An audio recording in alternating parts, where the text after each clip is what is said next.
Hello friends, welcome to Erode அம்மாச்சி சமையல். இது நம்ம வீட்டு சமையல். இன்றைக்கி நம்ம பார்க்க போகிறது ஒரு சூப்பரான டேஸ்டான ஒரு வித்தியாசமான சட்னி தோசை எப்படி செய்யலான்னு பார்ப்போம். நம்ம சட்னியெல்லாம் போட்டு நம்ம இதே தோசை ஊற்றுறதுனால இதை தொட்டுட்டு சாப்பிட்றதுக்கு வேறு எந்த ஒரு சைட் டிஷ்ஷும் தேவை கிடையாது. ரொம்ப நல்ல டேஸ்ட்டாக ஒரு வித்தியாசமான சுவையில் வித்தியாசமான தோசையாக நம்ம இதை செஞ்சு பார்க்கலாம். இதை எப்படி செய்யலான்னு பார்ப்போம் வாங்க. நம்மளோட சேனலில் சப்ஸ்கிரைப் பண்ணாதவங்க சப்ஸ்கிரைப் பண்ணிக்கோங்க.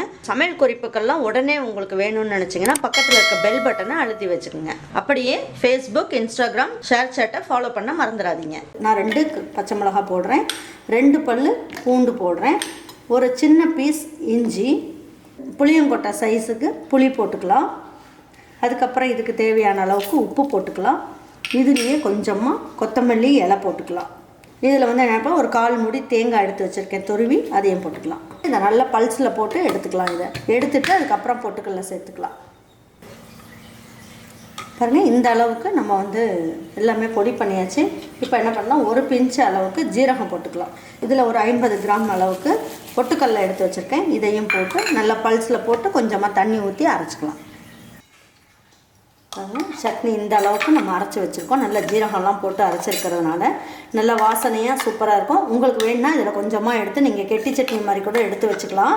எடுத்து வச்சுட்டு உங்களுக்கு எந்த அளவுக்கு நீங்கள் தோசை ஊற்ற போகிறீங்களோ அந்த அளவுக்கு நீங்கள் இதில் வந்து கலந்துக்குங்க. இப்போ ஒரு 10 தோசை ஊற்றுற அளவுக்கு நான் மாவு எடுத்து வச்சுருக்கேன். இந்த அளவுக்கு இருக்குது, ரொம்ப தண்ணியாலாம் இல்லை. இட்லியெல்லாம் ஊற்றுவோம் இல்லைங்களா, அந்த அளவில் இருக்குது. இப்போ இந்த சட்னியை நம்ம தேவையான அளவுக்கு போட்டுக்கலாம். இப்போ நான் இதில் வந்து ஒரு 8 தோசை ஊற்றுற அளவுக்கு மாவு எடுத்து வச்சுருக்கேன்.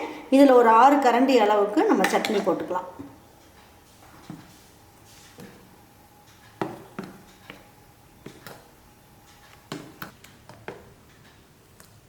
நம்ம ஏற்கனவே இதில் வந்து மாவு உப்பு போட்டு தான் கரைச்சிருக்கோம், அதனால் இதுவே கரெக்டாக இருக்கும்.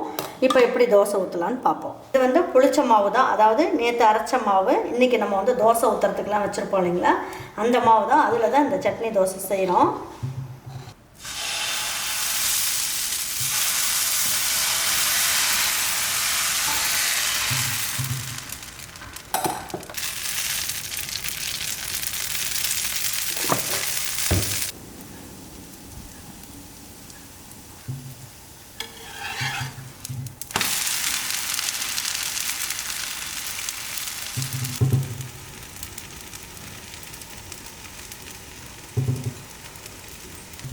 பாருங்கள், 2 பக்கமும் நல்லா வெந்துருச்சு.